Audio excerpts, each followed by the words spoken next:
നമസ്കാരം. MS media for ന്യൂസിലേക്ക് സ്വാഗതം. ജനശ്രദ്ധയെ ആകർഷിച്ച് മേലാറ്റൂരിലെ ചെണ്ടുമല്ലി കൃഷി.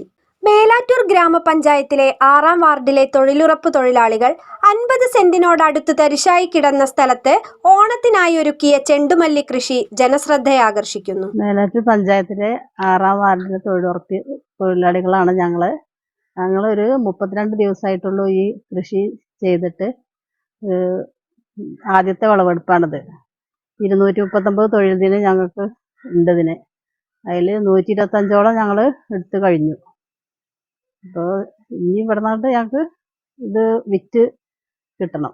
ഓണക്കാലത്ത് വിരിഞ്ഞിരിക്കുന്ന ഈ ചെണ്ടുമല്ലിത്തോട്ടം കാണാൻ ഇന്ന് ജനങ്ങളുടെ പ്രവാഹമാണ്. പഞ്ചായത്ത് തൊഴിലുറപ്പ് വിഭാഗം അസിസ്റ്റന്റ് എഞ്ചിനീയർ വി അരുൺകൃഷ്ണന്റെ നേതൃത്വത്തിൽ തരിശുഭൂമി കൃഷിയോഗ്യമാക്കൽ എന്ന പ്രവൃത്തി ഏറ്റെടുത്തതിലൂടെ 1000ഓളം തൈകളാണ് ഇപ്പോൾ പൂവിട്ടു നിൽക്കുന്നത്. ചെണ്ടുമല്ലി കൃഷിയിൽ നിന്നും കിട്ടുന്ന ലാഭത്തിന്റെ ഒരു വിഹിതം മുഖ്യമന്ത്രിയുടെ ദുരിതാശ്വാസ നിധിയിലേക്ക് സംഭാവന ചെയ്യാനാണ് തൊഴിലാളികൾ തീരുമാനിച്ചിട്ടുള്ളത്. മേറ്റ് സരസ്വതിയുടെ കീഴിൽ ഏകദേശം 15ഓളം തൊഴിലാളികൾ ചേർന്നാണ് പഞ്ചായത്ത് ഭരണസമിതിയുടെ പൂർണ്ണ പിന്തുണയോടുകൂടി പഞ്ചായത്ത് ഉദ്യോഗസ്ഥരും കൃഷിഭവനും ചേർന്ന് ഈ പ്രവൃത്തി നടപ്പിലാക്കിയത്. News bureau, Chemmaniyode.